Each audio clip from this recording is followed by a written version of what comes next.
Hello everyone. Hi. Welcome to this week's Weekly Woof. I am Thumper. My pronouns are they, them. And I'm Zael. My pronouns are he and him. We're sorry, my mic. I've just realised my mic was hitting to it. So we're going to be here tonight. We're going to be talking about what tonight? We are going to have a bit of a chat about HIV and also a bit about the leather community, as it was World AIDS Day yesterday. We thought that would be a very accurate topic to talk about. Yeah. So tonight we've got a very special guest. We've got a title holder today, flown all the way in from Gloucestershire. It Sure. is the current reigning Mr. Leather, 2019, I 2020, believe. isn't it? Oh, 2020, but yeah, that'll do. Hi. Hello. John, do you want to explain who you are and give us your pronouns? Can you hear us? Hello, John. Hello there. Hi. Sorry, I was getting a bit of feedback from the live feed, but I've got rid of it now. Hi, everybody. Yay. Good to see you, Thumper. Good to see you, Zael. You well? Yeah, we're good. We're unfortunately in lockdown at the moment because someone started coughing and having a fever No, this week. I don't have a cough. I just had a fever and a sore throat. But So unfortunately, we're in lockdown to our test return. So apart from a fever, a cough, a high temperature, you think you're fine. And lots of taste, just random things. Yeah, I'm judging by your furniture. There's a definite lack of taste there. I can see that. 100%. It's not my house. So, John, would you like to introduce who you are? So, obviously, we told everyone you're Mr. Leather 2020, but just sort of say your name, your pronouns, and what the Mr. Leather title means. Well, hi everybody. Yeah, my name's Jon Stockton. I'm the current Mr. Leather UK 2020, although I think that might go on a little bit longer. I live over in Gloucester. I think I'm probably one of the first title holders for a good few years that's been outside one of the big cities. So it's kind of nice for me. We had the finals back in March, in fact, March the 13th. Which was about 9 days before the first lockdown. So I think we were the last big event fetish-wise in the UK before all of that kicked in, which is, well, put it like this. It's not left me a lot to do this year as far as all the things I'd planned. 18 prides, I think I'd penciled in for this year. Everywhere from Glasgow down to Brighton and all places in between. So yeah, it's kind of been a funny year as it has been for everybody. So yeah, that's it. That's for me. And I'm not going to tell you how old I am, but I'm younger than Jamie. Oh, also, just talk about Jamie. He wasn't in a big city, was he? He was one of the title holders that weren't in a big city. That's true, but that was a good few years ago. I think we're the exceptions to the rule. Yeah, okay. I'll move on quickly then. Watch you. I know he'd kill me if I didn't raise that because he'd be like, Yeah, "Oh, true. I was the first leather queen that was outside of the major cities." You know what it'd be like? Yeah, we don't like Queen, but okay. No. That's almost as bad as Sash Queen, but okay, I'll let you off that one this time. Fair enough. So, John, do you want? I've just seen the message. I am young, lol, and still in the sticks, lol. That's the message I just got through. So Jamie is watching. So Jamie is watching you at the moment. Be careful what you say.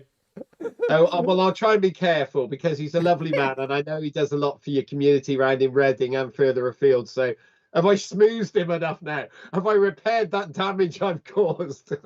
Maybe we'll see after this call. So John, do you want to just talk to us? So we've had a bit of discussion before you came on stage. We've had a nice chat and a nice laugh. But one of the things we'll start discussing is experiences and how we feel about the community. I was wondering if you could talk about maybe your best experience of the scene over your long time around. Now you have to be really careful now. I love the way you're trying to paraphrase it there, Josh. Yeah, very nice. I I'm don't sorry, think that long Thumper. was a very good. Look, no, I mean, without a doubt, I mean, the highlight for me was getting the title this year. I think it was something that, yeah, I haven't been on the leather scene, if you like, for one of you know, of a better word, but part of the tribe for decades, like many have. But it was something that I suppose 5 or 6 years ago, you know, I was aware of, I was involved in. But I think a lot of people's attitude towards the leather scene was that it was something that the older guys did, because the demographic does tend to be a bit older. And certainly thinking back to the 80s, when I first encountered real life leathermen, if you like, back in the days when they were called clones, as a bit of a kind of derisory term. But it is the term from which Clone Zone came from, if you didn't know that, actually. But that's they were there to provide leather and everything for the guys back then. But I always thought it was something that the older guys did. And I guess as I became an older guy, and I thought, that's such a hot look. I love it. I really want to find out more about this. And how can I get involved? And I think that's probably one of the questions I get asked most, you know, is, you know, I've been to a good example is I was in Ludlow, which is a little town on the Welsh borders. And I went to the Pride there last year, and I took a couple of mates and I lent them some gear, and some had some gear and everything. And I won't say we were the only leather guys there. We were virtually the only guys there. But we were getting approached by so many guys and girls who were like, oh, what's this? Is this like fancy dress? Is this just for today? Is this like an homage to the village people? And when you actually, you know, but they clearly were interested. Yeah, Tam, you've only got to walk down Blackpool seafront. You get it every 2 minutes. But I've done that. But I think the thing is that people are naturally curious, because I think in the case, because the leather image is such a strong image, and it clearly has its fetish connotations as well, people are curious. They want to know. And if you can share a little bit about the history, about how it came about, and throw in a bit about Tom of Finland, people realize there's actually a real heritage to it. And it's not just something we do for a giggle. And I guess what attracts guys into it, certainly what attracted me into it and many others, is the fact that it does help you kind of, it boosts your confidence, makes you feel good about yourself. And there's no real sexual spin to it, although with anything there can be. But that wasn't the reason I was attracted to it. I just thought it was such a good, strong look. And that's how I got there. So my highlight was definitely, in a comparatively short time, coming along to the finals back in March, I guess impressing enough people that they thought, yeah, let's give this guy a shot. Or they all knew that COVID was going to kick in this year, and they thought, yeah, we hate him, like, let's put him in this year. I don't know. It was one reason or the other, I guess. Yeah. So that, hopefully, yeah. We were both there, actually. We were both there at Birmingham Fetish Weekend. Yeah. In some shape or form. By the end of the night, I'm not sure if we were there or somewhere else, as we know about those nights. I think I came and spoke to you, actually, in the You did, because in the club afterwards. Did I? I think I was it. What club did we go to afterwards? Oh, I should imagine it was probably some very gentle, you know, homely kind of place with, some fireplace, you know. Yeah, I think it was probably Bolts across the street. To be honest, that was it. It was the Bolts Garden. That's where we met. First time we ever met was Bolts Garden. Yeah, I don't know. Bolts Garden. Yes, and I think they were having a special Laura Ashley evening to keep it all nice and wholesome for everyone. Yeah, definitely. Someone, I was going to ask you another question, but someone's asked a question in the comments, so I think this might be a good idea. And I'm going to somehow scroll to it and see it. One question was, so can bike leathers be a big part in the leather scene as well? So what is bike leather included in the, what I'd say, military leather as well? Actually, thank you, DJ MX from Leicester. Thanks for that. That's where it came from. A lot of it goes back to the 40s, where, particularly in America, when guys were coming out of the army at the end of World War II, the American kind of homely image was something that didn't fit for a lot of guys. So it was almost like a kind of punk rebellion in a way. They wanted to be out on their bikes. They wanted to be in the best bike gear they could afford. And of course, a lot of people will be aware of films that Marlon Brando was in, like On the Waterfront. There was a British film made in the 60s called The Leather Boys, and it was all very much about this kind of leather culture and the kind of homoerotic undertones that plugged into it. And of course, it was picked up by the likes of sorry, I'm just reaching back for something. Picked up by the likes of Tom of Finland, Got the same book. who many of you will be aware of, who was an illustrator. And sorry, I'll cover up the offending bits.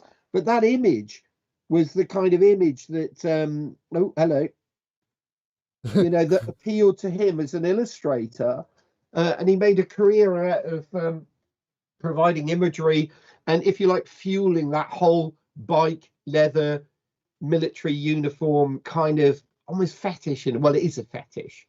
So hopefully that answers your question. So yes, it is very, and a lot of the old school leather guys now would maintain that you're not complete without bike styled leather, from the likes of Mr. S and Langlitz and Mr. B and all the rest of it. You don't have to spend £1 million for stuff, but you know, that look is still very much the look for a leatherman. Yeah, that biker look. I think it was a fantastic answer. I think because we know X from Sparky. Sparky. So Sparky is very much into modern biker gear, with helmets and you know, the ones that you have, like was it motocross bikes. So I think that it's also a question of whether or not that obviously you have that very traditional biker leather gear, you know, from the 40s that has trickled down to the leather culture. But then is that modern look also accepted in the leather culture now, because it is also leather? So, well, I think it is, but I think it's got its own subculture as well. I don't have a bike, but I go out on a mate's bike. I've got some Dainese stuff that I wear, and a few other bits of leather, bits and pieces that I've picked up from like eBay and things like that. And I love going out on the bike with him. Would I wear my traditional styled motorcycle gear? No, my God, no, I wouldn't. One, because I wouldn't want to damage it, but two, it probably wouldn't offer me the protection that modern motorcycle leathers do. And there are clubs that actually support that motorcycle, more traditional or modern day traditional motorcycle look. And ECMC, which is the European motorcycle club that backs up a lot of the kind of leather contests and clubs throughout Europe, they're rooted in that. So and there are other groups, and I'm desperately trying to. There's one group, and they actually have weekends, and they all meet in modern with the helmets, and they just walk around cities in groups. Oh, that's amazing. And, it's a gear, and gear blast. I will promise you I will find the answer to that, because a friend of mine's been on a couple of these, and he's a serious biker. I can't remember, like Sparkheads or something like that. I really can't remember. Sorry. Yeah, there are quite a few of these groups. Another question that has popped up is, what do you think about vegan leather? Is it blasphemy? Well, is it blasphemy? Well, what is vegan leather? You know, to be honest, if I didn't have to answer so spontaneously, I'd be Googling it. And I'm assuming that when we say vegan leather, we mean synthetic leather. I think there's two types, isn't there? You've got the vegan plant leather, which I am very much a fan of. I like vegan plant leather because it's very much like the normal leather It does cowhide. have a really similar feel, yes. Yeah. But then you've got the PU leather. That's what I always have, is that you've got PU leather and you've got vegan plant leather. And I think it's that discussion that people have. Well, from my point, I don't have any. I do have some PU leather, which means Jamie's just fallen off his chair. But for the most part, all of my leather is natural, either lambs or cow leather, if you like. I think it's to each their own. You know, if you've got something that you like to wear, you feel good in it, does it really matter what it's made out of? I mean, I wouldn't want to offend anybody by wearing, you know, full leathers if they, you know, if they were offended by it, any more than somebody who might wear real fur to want to fit in with everybody else at Ascot races. You know, I think it's to each their own in that respect. I've had experiences with both types of leather. I've found that PU leather starts to peel and isn't that it's not robust, and I would always personally, for my choice, I would always buy vegan plant leather because I know it's more durable, it's going to last longer, and it looks a lot better personally. It feels a lot better too. It feels a lot better, yeah, but it's each to their own. If you like PU leather and that's what you like and that's your personal preference, then fine. But if you're looking at getting a vegan alternative to the animal, I will always push someone towards plant leather rather than PU leather. But that's preference from what I've had. I've had many stuff peel off and just like fall off, and then it ends up just being a fabric top, not a leather top, because I assume you're not talking about the arms of the jacket that you're wearing at the moment. Oh no!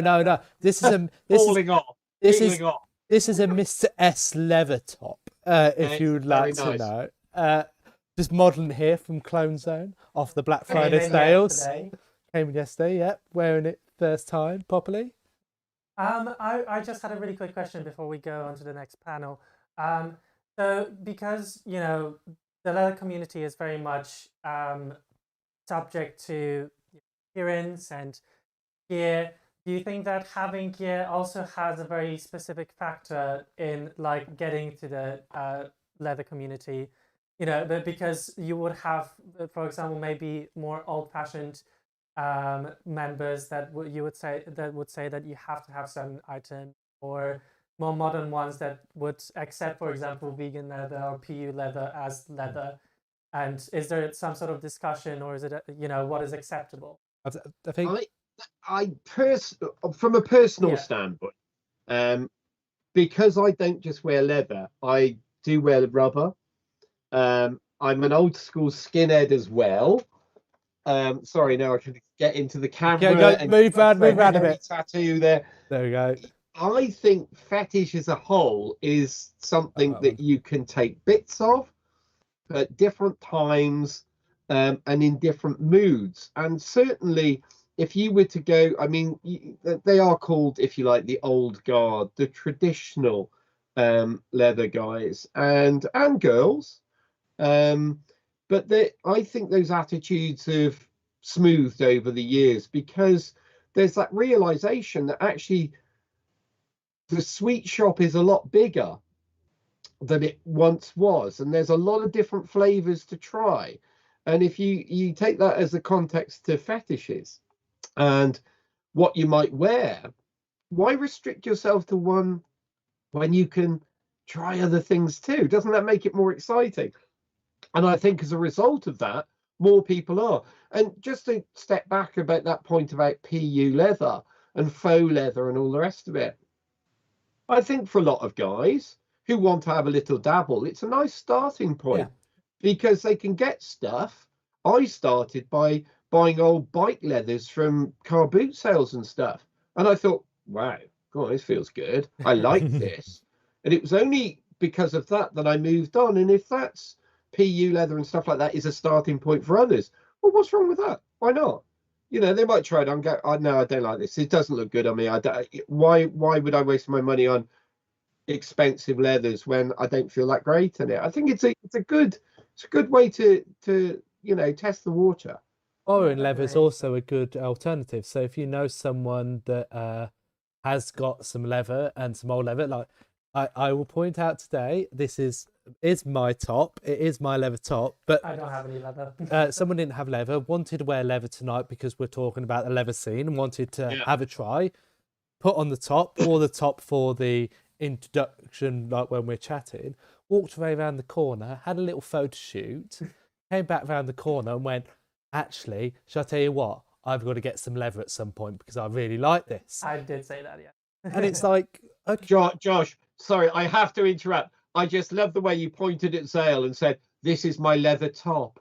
I didn't get top. I don't know what you're talking for that about. little insight there. Let's say he's not a top. He's a vest. Ooh.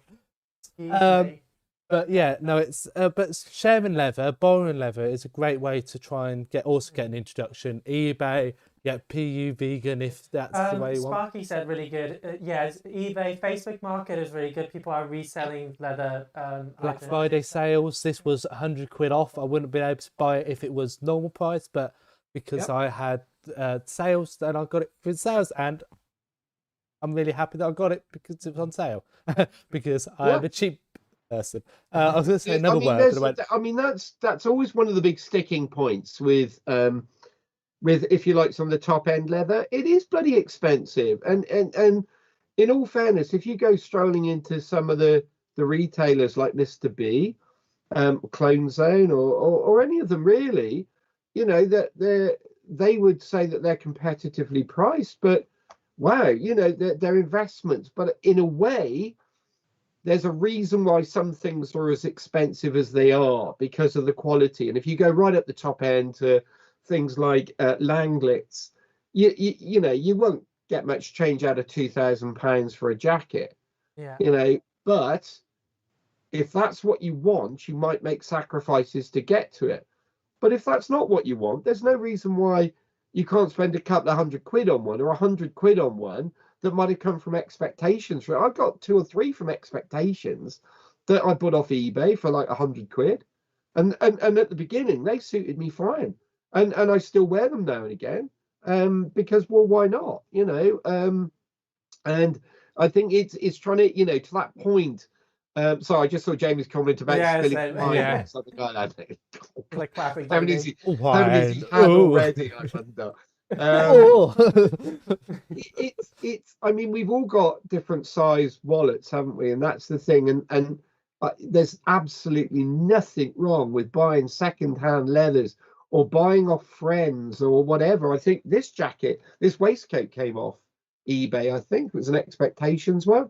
Probably cost me 30-40 quid. Quite happy with that. Why not? Find the thing that it is out there. So everybody's going to be on eBay now going, yeah, let's just like see Mr. B. And they've lost us. They've gone shopping. There's no one here anymore. Yeah.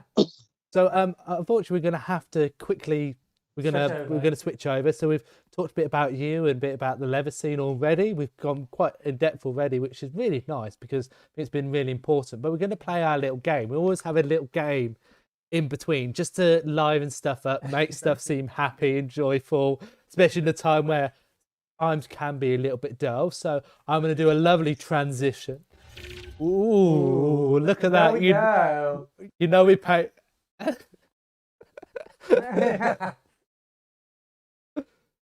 You would have the full transfer. Oh, that's something I've got to do. I'm going to find money and buy one. But yeah, so I'm going to hand over to Zael because this is it's actually my creation, but Zael's doing it. Excuse me, your creation? I've been spent half a day on this. Go on. It's so rude. So, you know, we thought that because of World AIDS Day, we would talk a little bit also about sexual health and HIV and that sort of topic, because I think it's very important to educate it. And when is it not a good time, when, you know, in the week of World AIDS Day? So I made a little bit of a fun little game. It's based on how to become a millionaire, but because, you know, we don't have cash, I'm sorry. Also, we can't say that name because it's copyrighted, so we're not talking about the name. It's fine. We're not. Yeah. It's copyright. So instead, of cash, we're going to use some condoms. So the condoms is our cash today. Oh, do we have? Yeah, here we go.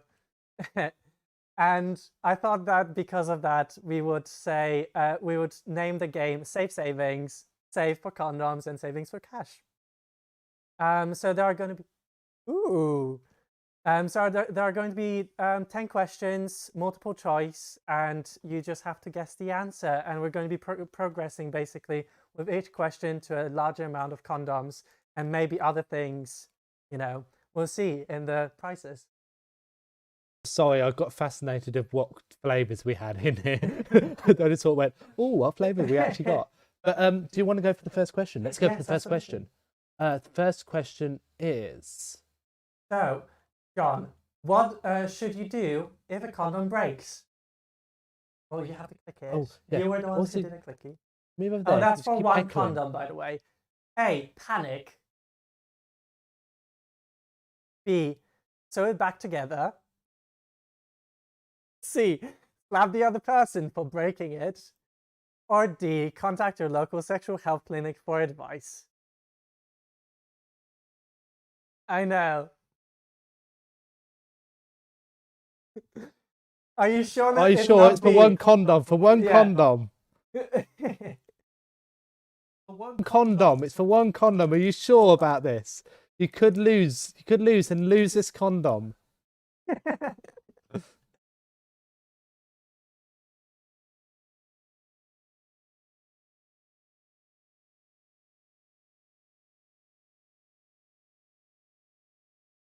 Yeah. Yes.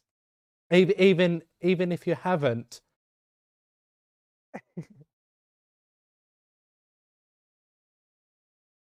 Yes. Yeah, definitely.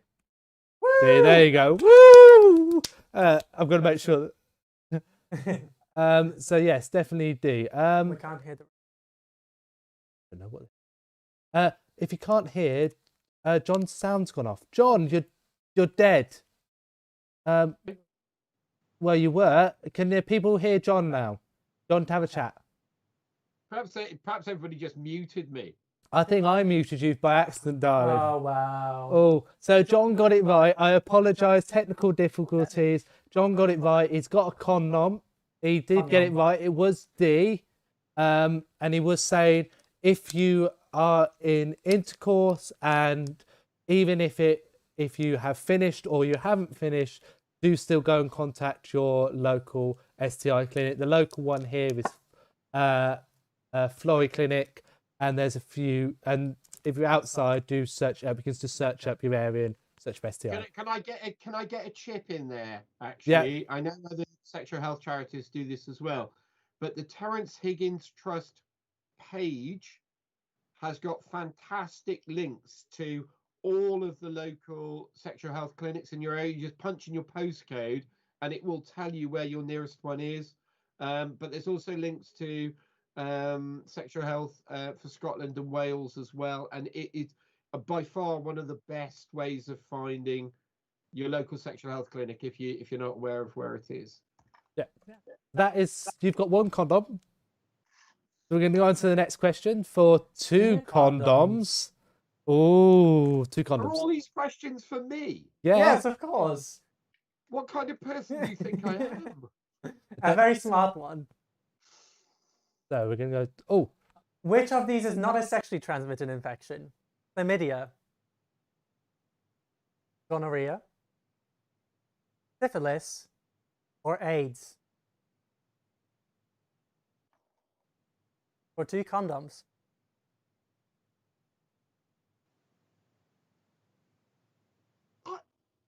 You've stumped me there because I would say all of those can be sexually transmitted. Have a think about conditions. Yeah, D. It's D then. Yeah, definitely. Hey, sorry, I was thinking HIV AIDS, so therefore, yes, okay. That was a trick question. There we go. Yeah, you were right. But did I win two this time? You got two! It's only going to escalate from there. But yeah, we're in lockdown at the moment. I hope there's a long date on these things.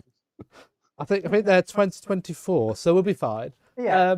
Always check the back of your condom packet to make sure they're in date. It's 8:30 already, so they've expired. Oh, I see. 2024. 4, yeah. Come on, keep up, bitches. Oh. It's been a long day. So that's 2 condoms. We're now going to go to 4 condoms. So next question. For 4 condoms, a sperm can live in someone else's body after ejaculation for how long? 5 hours, 6 days, 3 days, or 24 hours? Dum dum dum dum dum dum dum dum dum. Whoa. I remember what didn't this think was. it was even as long as 5 hours. I don't know what it was. I've forgotten this. Maybe give him a few clues. He is old. It is a lot longer than you would expect. That doesn't help. They're all a lot longer than he thought. Well, if you thought it doesn't exist, like it doesn't survive, then yes. It's so long I can't remember. Well, now you've given me a little clue. Then I'm going to say 3 days, but I honestly I don't know the answer to that. I thought it was quite a lot less than 5 hours. Yeah, I mean that's solid. It is actually. No, because it's for 4 condoms. Are you sure about Yeah, this? you're sure it's 3 days. You're sure you're sticking with that. Do help him. What do you mean? It's a competition here. But we do want him to win all the condoms. We want him to have safe sex. It's past my bedtime. I'm going to be making cocoa in a minute. Well, I'm going to stick with 3 days. I'm going to say 3 days. Sorry, I don't know. Final answer. It's 6 days. 6 days. So nearly a week. So unfortunately, you're not going to get any condoms now because you've lost. No. But we're going to carry on anyway because we're going to do it for the fun of it. So you would have won 4 condoms, but unfortunately, you're going to get none after this evening. But you can get your... Somebody else on the chat has also gone for C as well. Yeah. So clearly we've learned something now. I'm going to jot that down, all right? Also, think if you ever do want condoms and you don't want us to ship them to you because you've lost, you can get them from your local sexual health clinic, which is the Eddystone Trust. So you just message the Eddystone Trust for some condoms. You can do. Or my local one in Gloucester, who were very generous the other day, and they've got all the flavours. They've also got a special Christmas pudding one. And this one's got the word stuffing on it for Christmas. But oh no, I mean, you know, stuffing for nothing to do Christmas. with the flavour. So you would have been now going on for 8 condoms. 8 condoms. But unfortunately, you're not going to get that anymore. But we're still going to play. We're still going to play. You can see the flaw in this contest now, can't you? Shit, somebody get it all right. How can you contract HIV? By kissing, through a toilet seat, through unprotected sex, or by shaking hands with a gay person. Well, it's obviously unprotected sex, but now it is something because we've done all the old jokes already. Jamie will remember this as well because I know he's listening in. People honestly back in the 80s, through misinformation, appalling media coverage, believed things like kissing, toilet seats, door handles, touching other people. That's why when Princess Diana visited, I think it was Dean Street, and shook hands with AIDS sufferers, HIV AIDS sufferers, it was such a big thing because the press had led us to believe that just touching people with HIV AIDS, you could get it. So sorry to piss on your parade a little bit there, but obviously it is C. Yeah. But we're actually going to do the exact same. Those were misconceptions that people believed back in the day. Yeah, we're actually going to discuss that anyway. So thanks, John. You jumped us to the gun. I'm sorry. But I have just noticed also, James coming in, I was still at school in the 80s, John. Well, he was probably hanging around the gates anyway, but... But yeah, definitely all of these have been ideas of how it has been passed, but we all know that it is unprotected sex. You can't get it from kissing, toilet seat, shaking hands with a person. You can get it from sharing of blood, so through needles. That is another way of getting it. Also, I don't know if you remember this, when they used to do blood packs. I don't know if you used to remember what those were. Remember when you had to cut open your hand and you used to shake hand, both cut open hands and mix any blood. exchange, basically. Yeah.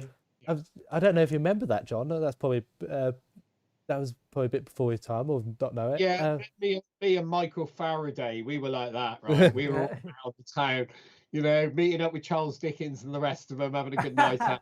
Reading usually. It's usually Reading. So if you were actually carried on and actually got this right, you'd be going for about 20 condoms that I'm just going to sort of grab. I think it's about 20. And you would have been going for a packet of lube, because lube is very important, because no matter if you're in a homosexual or heterosexual or pansexual, whatever relationship you're in, if you're having sex with male, female, non-binary, lube is important. Remember lube. You can sometimes damage yourself a lot by not using lube. Yeah, stories. So we're going to go on to the next question. What is the most common STI in the UK for 20 condoms? Is it chlamydia, HIV, gonorrhea, or herpes? Ooh. We are talking about genital herpes. We're not including old herpes. Oh, right. Okay. Well, before herpes came up, I was dead certain that it was probably chlamydia, because that's the one that tends to transmit the most easily. Is that what your final answer? That's my final answer, actually. You are correct. No, it's gonorrhea. Oh, I was wrong. No. Really? Is it? Yeah. No, I'm wrong. It's wrong. chlamydia. It is chlamydia. Sorry. You got it wrong. I know it was chlamydia. Yeah, it was chlamydia. I got it wrong. Ignore this. Ignore it. You got it wrong. But I want to say, okay, yes, it is chlamydia. Thumper, should we just leave you and your leather top to have a little domestic now? Yeah. It's fine. We have a domestic every time.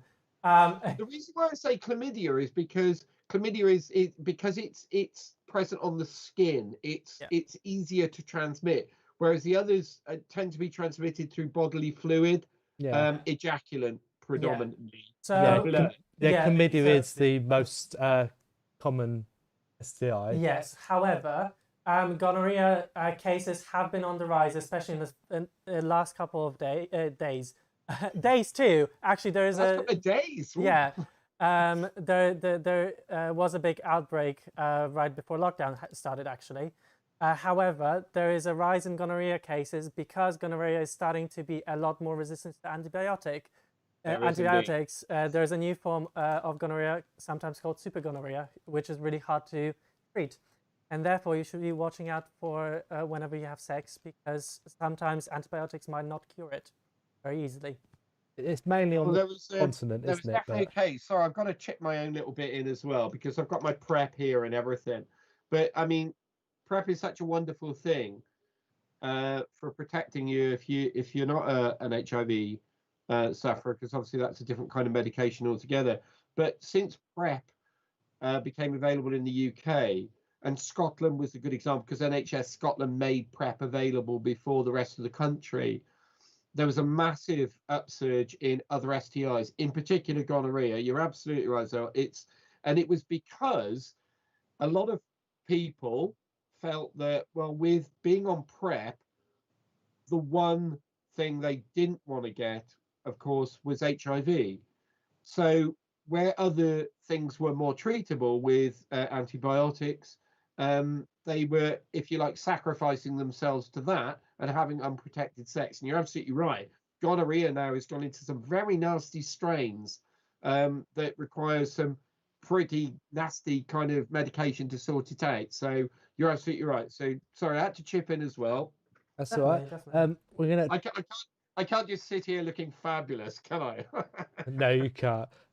So now we just talked about PrEP, haven't we? So what does PrEP stand for? Is that the next question? People raving every party. Pre-exposure prophylaxis. Pre-exposure poppers. Or preparing for every possibility. Please don't look at your tub. Don't look at your tub and cheat. I'm watching you. Don't look. Well, I won't say everyone knows, but because it's such a mouthful, shall we say. Pre-exposure, a prophylaxis is what PrEP stands for. Absolutely. Yes. Go on, because we're quickly going to have to move on. I'll turn my mic off for a sec. We're going to have to quickly go on because we're running out of time. So we're going to be too like a speed round. Speed rounds. Last 3 questions.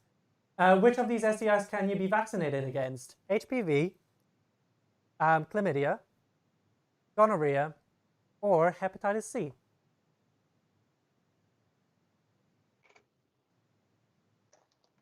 Can you be vaccinated against any of those? Yes, absolutely. Yes, you can. There is There's a vaccine. There's one. Think about what they are. So what do you get vaccines for? What sort of disease do you get vaccines for? I'm going to go with A, HPV. Final Yes. answer. Yeah. So yes, it is. So you didn't But change you're the going to have title to here. fill me in on that one because I'm fairly certain the other ones you can't be. But Yeah. can you do the chat on that? Yeah, I'll do the chat on that because I've just done it. I've just done this in my science class. Can you hurry up though? I'll do it. So generally, you can only get vaccines for viruses. The 2 viruses that are on there are HPV and hepatitis C. Unfortunately, we have got a virus for hepatitis A and hepatitis B, but we haven't got a vaccine. What about tuberculosis? Is that a virus? No. Most you can generally get it for viruses. Most vaccines are for viruses. Either way. Yeah, but we've got it for A. We've got hepatitis A and we've got hepatitis B, but we haven't got hepatitis C. But there is HPV, and generally you have that. Females generally have that at secondary school. Yes. So we can go. I'm doing a very quick Google on it as well. I needed to, but there's a good wiki page. Also, you have to get your HPV jabs because they are genital warts in general, and they seem quite harmless. But there is a strong link found between HPV and cancer, especially cervical cancer for girls. Oh, well, okay. for anyone who has a vagina, it can lead to cervical cancer. So you definitely get your jabs. Well, all I'll say without making light of it is that when I quickly Googled it then, I'm glad I didn't press the images tab then. So the next question, what does U equals U mean? Unprotected versus uncaring, undiagnosed versus unaware, undetectable equals untransmittable, or unprotected equals unorganized? Well, it's C. It's undetectable is untransmittable. Definitely. We'll talk about it a little bit more in depth in the next section because we'll have a whole talk about HIV. So definitely. How many HIV-related deaths were there in the UK in 2009?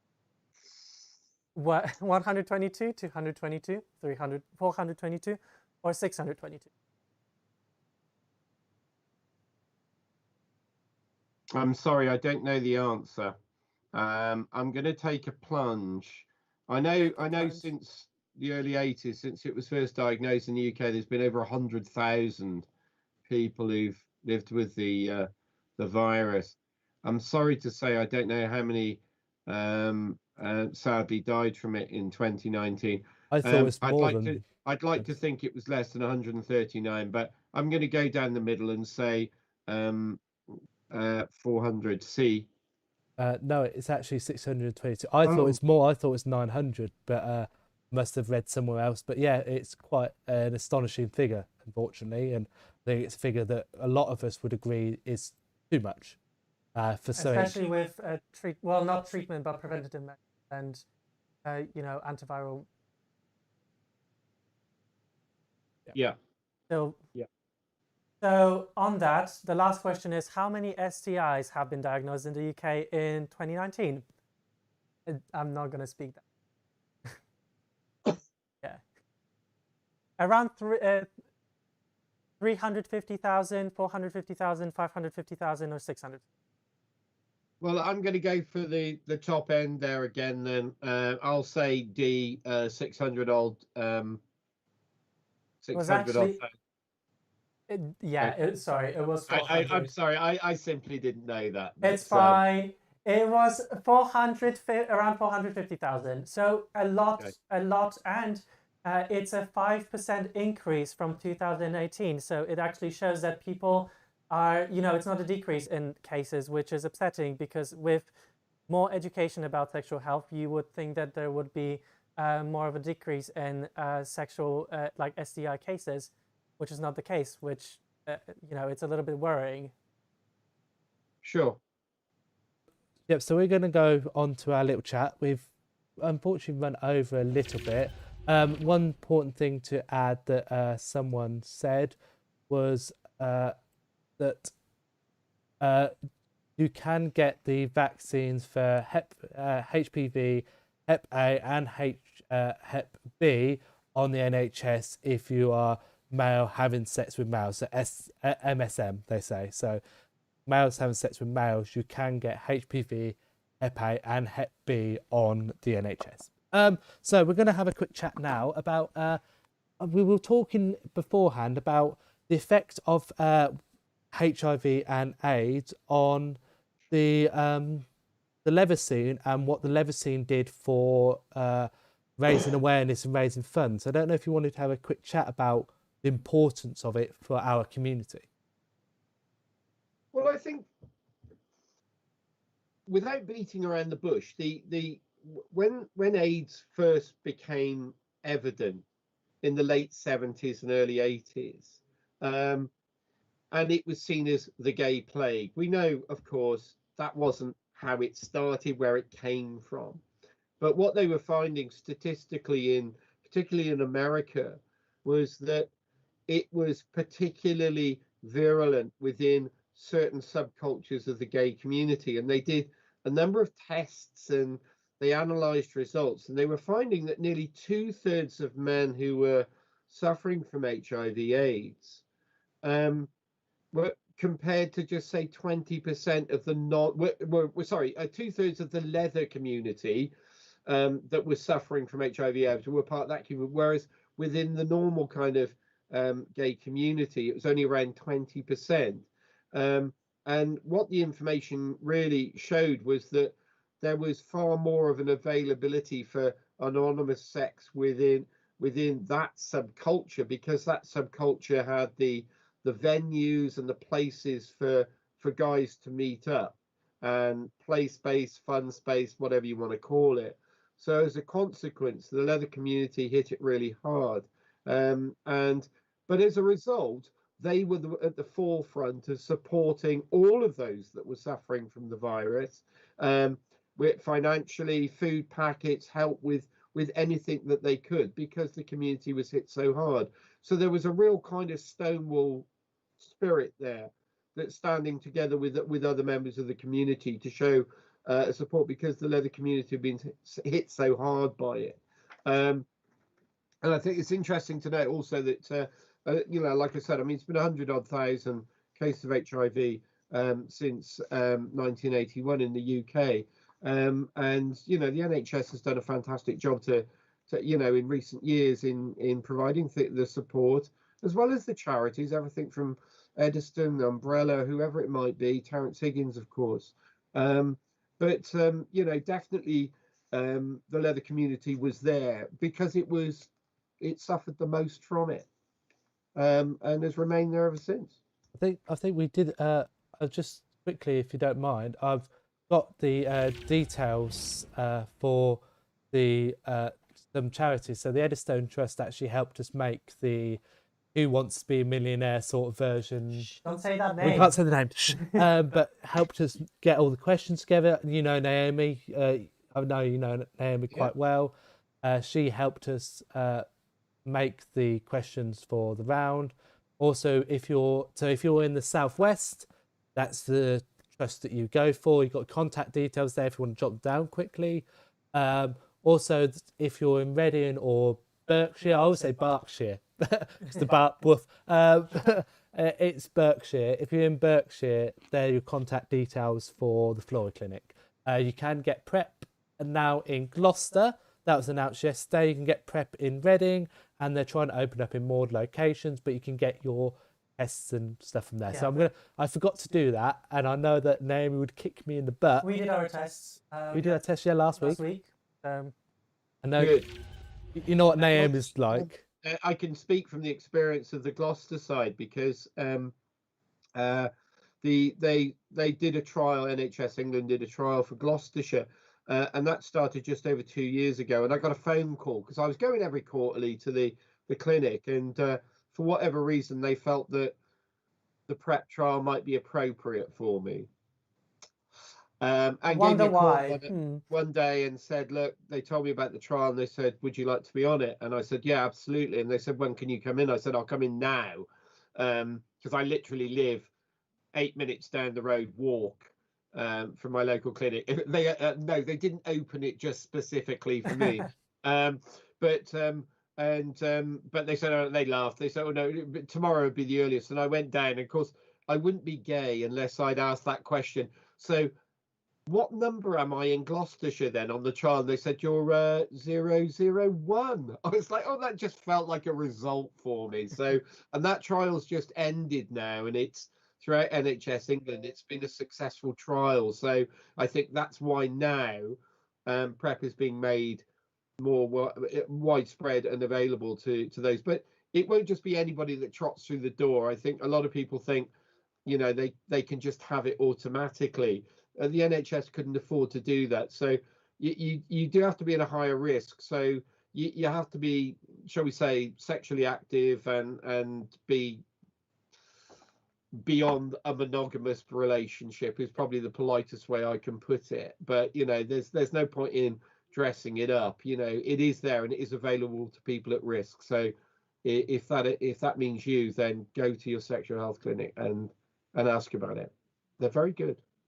So going back onto the topic, unfortunately, sorry, I jumped a bit there. Oh, sorry. No, that's my fault. I forgot, and I know Naomi quite well now because we've been talking on Grindr. I've actually networked on Grindr, which is a surprise. I know. Finding a relationship on there. I know. Networking on Grindr. Either way, I actually had a question for you, Jon. Jon, can you tell us more? So I know I'm on Grindr at the moment now, trying to find Naomi. I have a question because obviously this came up. Well, first of all, I kind of want to talk about different medications about HIV because obviously of World AIDS Day. What kind of medications for HIV are there? Both preventative and obviously after you have, you know, it's not the end of the world. What can you do after you get HIV? I think I can speak for as long as you want me to speak about PrEP because that's obviously something from a personal experience. Now, it used to be the case that with PrEP, in order to get it until a couple of years ago, you couldn't get it on the NHS, so you had to buy it. It basically it's Tenovolar or something, and it was usually coming from Pakistan or India. They had a license, but it was recommended by the NHS, and the website that they said to use was I Want PrEP, was simply the name of it. And if you type that in, you can get it and you can buy it. But with the availability now and the mass market for it, the price has come down considerably, so the NHS can offer it. But if you still think you're at risk, but they're not able to help you at this point because of availability, and we all know the strain the NHS are under right now, they will at least point you in the direction where to get it. It's the same website. It's same. I want PrEP, I believe. It's the same website. Yeah, I Want PrEP. Yeah. As far as medication for those that sadly have been exposed to the virus, I'm not an expert on it, and I'm not going to waffle my way through what you can get, but there is, of course, medication, and without trying to sound too horrifying, you know, HIV AIDS was a death sentence in the 1980s. There wasn't the medical technology to deal with it. It isn't now. There is medication. I count quite a few of my friends who are HIV positive, and to that point about, for those that aren't quite certain what undetectable equals untransmittable means, is that within, basically speaking, if you have a lower viral load. Please, somebody correct me if I get this wrong. A lower viral load. You are effectively what's described as undetectable. And if you're undetectable, there is an extremely low risk that you can pass on HIV. I think it's pretty much naught. There's literally virtually zero risk. If you're on if you're taking medication and they're taking antiretrovirals and also any other medication that they're given, and they are of a undetectable load, that means that you've got and you're on PrEP, you've got pretty much they never say zero because you know what they're like, that's what but they're pretty much zero. There's an extremely low risk because there always will be perhaps potentially a scenario where someone could, but the risk is extremely low. Normally they say because someone's missed a medication cycle or missed a pill or a dodgy medication. You never know. It's that unlucky chance, but they say it's pretty much zero. You've got to be very, I don't like to use the word unlucky, but unlucky, it's got to be a rare occurrence. But here again, guys, I mean, we're not the medical professionals on this, and you know, we know enough to get us kind of through what we do. But you know, if there are any real queries, I know the NHS website has really got the answers to all these questions. Terence Higgins' website, and I know with Ediston, there's links to all of that kind of information as well. So they can tell it far better than we can tell it. I think no disrespect to you guys, but no, absolutely not. You know. We've just about got a bachelor's degree in science. We just about know. What do you mean just about? I'm doing my PhD now. You had just about a bachelor's. Yeah, you tell him, Leathertop. I would also like to, because obviously, as you said, HIV has for a long time been labeled a gay disease, which is inaccurate.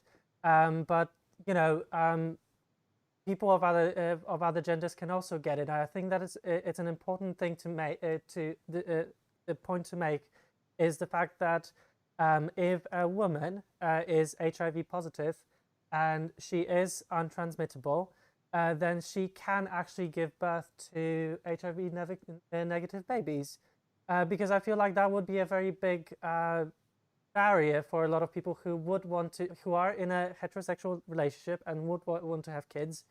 You know, certain diseases, for example, HIV, would be kind of in the back of their mind, like, I don't want to give that to a child.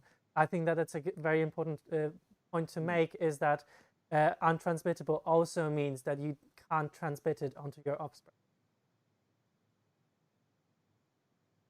Yeah, so I think also as well, I think also, as we brought up the issue of gender there, often people think that the vast majority of AIDS, HIV AIDS sufferers are white males, white gay males. But there's actually something like about 25 to 30% of HIV AIDS sufferers who are female. This is not a gay disease, and that all goes back from the misinformation of the 80s again, when, you know, there were front pages that were suggesting that anyone suffering from HIV AIDS should be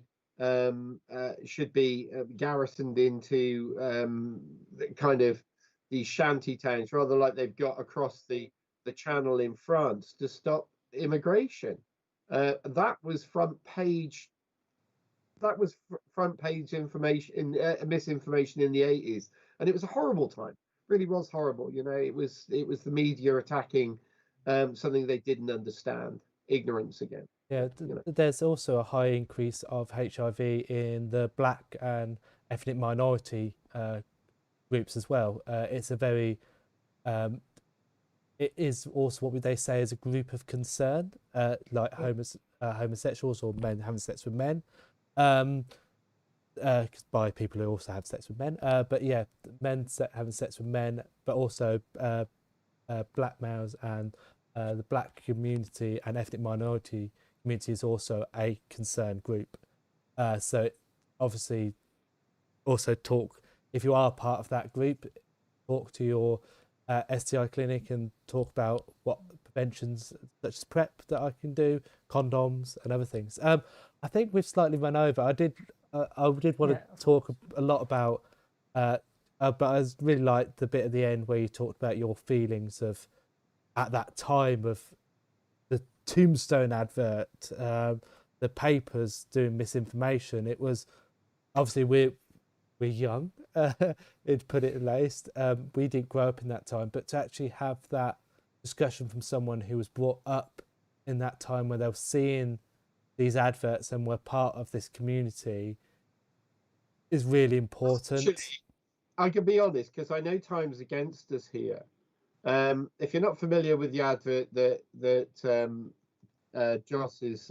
Thumper's mentioning, it was narrated by John Hurt, who was a very fine English actor, only died a few years ago. You remember him from Aliens and all of that kind of stuff, as Doctor Who. Well, really more from The Naked Civil Servant for me, and An Englishman in New York, and but still, where he played Quentin Crisp, who's an absolute, as he would say himself, one of the stately homos of England. But he basically, the advert for the Thatcher government was actually quite a good thing, because it did make it clear that it wasn't something that was just a gay disease, that it could strike anyone. And there were leaflets. Everybody got a leaflet through their front door about AIDS. It was fairly unprecedented at the time, but I think that they had a sense that there was mass hysteria, and they were trying to control it, if you like, as the Thatcher government loved to do. They were trying to control the situation and try and damp things down and get people to be a little bit more grown up about it. But no, it wasn't a good time. It wasn't a good time because everyone was scared, kind of like what they are now with COVID. There's that sense of, could I get it? What can I do not to get it? What are the preventative measures? But it was too late by that point. It was seen as a gay disease, so therefore, we were stuck with it. And it's never really gone away, I don't think. Yeah, definitely. So we're going to go on a lighter note now. We're going to have our quiz time. So currently, Another quiz. So currently, we can't. Do I have to answer the questions again? Yeah, yes, love you. So currently, you can't see our leaderboard, but last week we had Kit Wild, who got 6 points. Zael got 5 points the week beforehand. It's literally a general knowledge round. You're going to have 2 minutes. 2 minutes, right? Yes. 2 minutes. Nice to see Kim Wilde keeping busy. Yeah, somebody else, right? So are you ready, John? You got 2 minutes. I'm going to ask you questions as quick as possible. What's it called? What's that show? Mastermind. It's like Mastermind. We're stealing all the quiz shows today. It's like Mastermind. But there are other shows that are like Mastermind, though. Yes. So are we? Don't say Mastermind. It's general knowledge. I'll give it a go. Well, it's queer general knowledge. It's queer and kink and fetish general. These should be fine. Are we ready, John? Let's hope. Let's go. Okay, let's go. The event Megahood was the first ever Folsom in California. Which year did it open? 1984. Yeah, correct. You counted. Yes. Which 1980s song boosted RuPaul Charles to mainstream media? Damn. That was a duet. It's Raining Men. Supermodel. No, Love Shack. The Canal Street is the queer hub of which UK city? Manchester. Yep. In which year did the Sexual Offence Act decriminalise sex in private for men over 21? Part decriminalisation 1969. 1967. What LGBTQ plus celebration takes part in Sydney and will hold World Pride in 2023? Oh, Sydney Mardi Gras. Yep. Who was announced as Mr. Leather UK in 2017?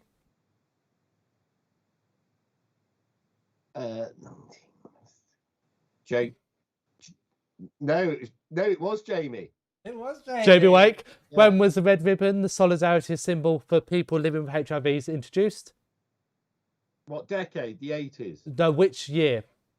Oh, Was the red ribbon introduced? oh, God, 85. 1991. Flagging yellow is showing you're interested in which kink? Piss. Water sports. Water sports. Yeah, we'll give you that one. Polari is a form of LGBTQ plus slang. What does the phrase? What, sorry? Polari is a form of LGBTQ plus slang. What does the phrase "I've Nate Darley"?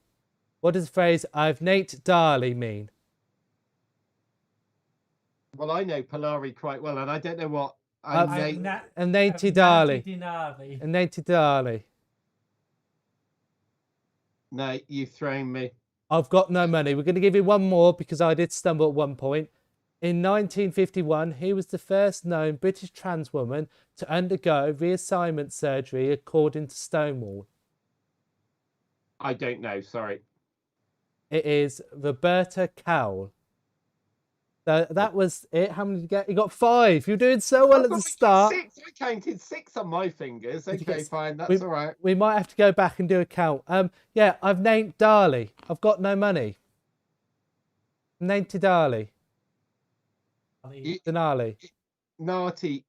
Yeah. Nanti Okay. Oh, are you debating me on how my pronunciation is it?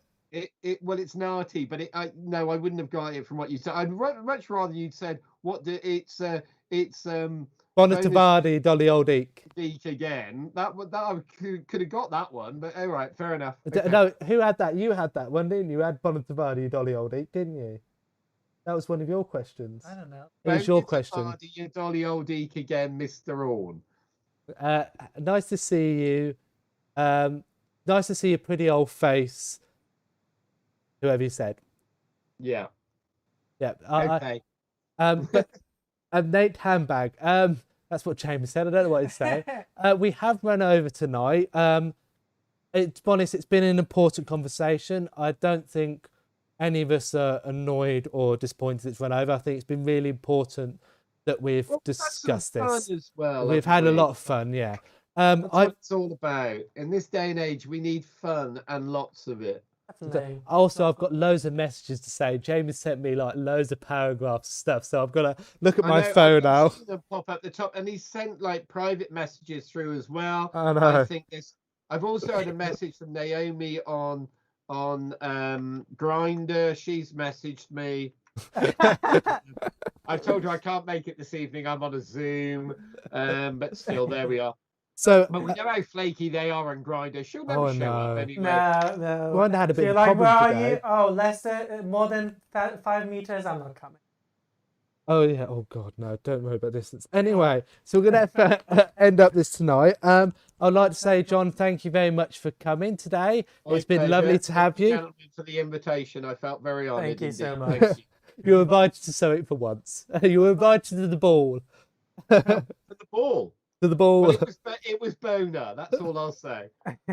What I've got a few mentions. They are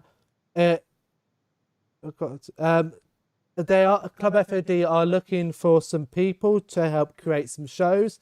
They have just won a national lottery grant, so congratulations, F.O.D. So we do this whole show for F.O.D. Well done to you, Joshua. Sorry to butt in. Can you tell people not to Google what F.O.D means? No, it's Friends of Dorothy. I wasn't certain earlier, and I did. I went. I couldn't find on the information what it meant, and I Googled it, and it was and die was the answer on Urban Dictionary, but it isn't. It's Friends of Dorothy. Friends of Dorothy. So Club F.O.D have just got a lottery grant, and they would like some more people to help make some shows. So if you want to make a show, let them know or let us know and we can get you in contact. Also to mention that Animagi and Club F.O.D are also working on another project at the moment. Unfortunately, lockdown's been a bit of a pain. We are looking at bringing Leather Socials back to Reading at some point when we're able to. Pardon me. So if anyone's interested in this, please give us some information. Let us know that you're interested in this. If you're interested in it, it gives us even more enthusiasm to do this project. If we know people come, we'll do it. So let us know if you want to do it. We're definitely going to try and make a leather social when we're allowed to with F.O.D and Animagi. Club F.O.D also do a Saturday when normal restrictions are released. They are gear nights. I have worn leather many times. I've worn my pup hood a few times. It's a very sociable and a very inclusive environment. And I've got so many things today. Also to let you know that there is an event going on in London called the Fetish Cabaret that is being hosted by the Zodiac Bar. Animagi will be there talking about prick and rack and also having a stall there. So if you are in London or you are able to go to North London, abiding by COVID restrictions, do come. It's a great night. It's run by the kink and fetish community for the kink and fetish community. Absolutely. And it's also a trans-inclusive venue that's run by a trans woman, I believe. Yeah, She's I think lovely. so. She's lovely. And you can always come and wave at us from 6 feet apart. Oh yes, you have to have distance, 2 meters apart, John. Yeah. No hugging me. Don't hug me, John. But you can smile and wave. We'll be there. So the way you're looking across there, Joshua, and go, no, just wave at me, John. It's like I'm in the same room as you or something. It feels like it. It feels like it. The other thing is, we'd like to say thank you again, John, for allowing us to chat to you today. It's been lovely. I've loved it. Thank you. We don't know what we're doing, but we're enjoying it. Thank you to Club F.O.D. Thank you, Zael, for joining me. Thank me for being here. And Josh, all the people who've been writing comments and everything, and thank you so much for engaging. Especially tonight was the best kind of engagement that we've seen from the audience. So thank you so much for being here and playing along with the games and everything. Especially the comment that said, Thumper, good luck. Hope you managed to get enough money together to buy the sleeves for your jacket. Thanks, John. Thank you. Oh, that was the best one. Definitely. That's the best one. Also, just to let you know, next week's show, we've got a great. Hopefully, we've got. Did you just sort that out? Yes. I mean, they said yes. Okay, so we have got a great person. We've got Tish. Do you know Tish? Best Dressed Mess, who makes all the rubber in London? Probably don't. Tish is gender fluid. Yes. Uses pronouns he, she, and they. They make latex. They've made me a lovely latex top, and they make a lot of latex. And they're making me stuff. And making new stuff as well. They're going to come on the show next week talking about latex. Anything? We can get you in contact. If you would like to have it made, we can get you in contact. We're perfectly happy to do that. And you will see them at the Fetish Cabaret if you come in. Yeah, if you come Fetish Cabaret, they do a lovely drag performance. Miss Evangelista, I believe. So she'll also be talking about the night that will be going on Thursday as well, next Wednesday. Please put questions, send us questions about what you would like to ask them, and we can try and get that put in. Sorry we ran over today. Thank you again. Thank you so much. Hope you have a lovely evening. Get home safe. No, you're already at home. Get to bed safe. That's it. Have a lovely night. I've got to wave this way. See you next week. See ya.